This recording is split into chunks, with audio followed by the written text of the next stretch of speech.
Ally is an integrated tool in UTC Learn that automatically checks documents for level of accessibility. Ally indicates the level of accessibility using color and a gauge icon. A green gauge pointed to the right indicates a high level of accessibility. A yellow gauge pointed in the middle is partially accessible. A red gauge pointed to the left indicates that the document is not accessible. If you click on the gauge icon, a window will show accessibility issues that are detected in the document.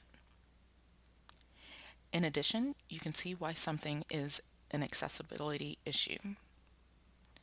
You can also see how to fix the problem.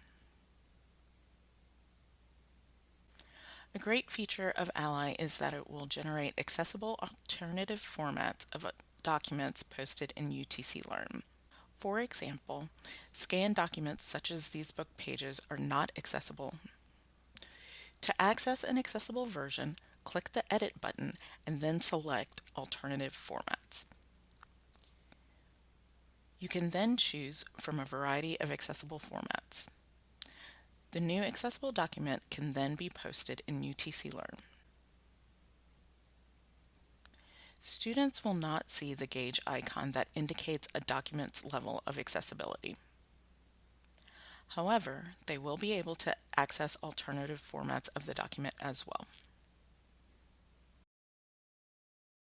For more information about Ally or accessibility, contact the Walker Center Monday through Friday, 8 a.m. to 5 p.m.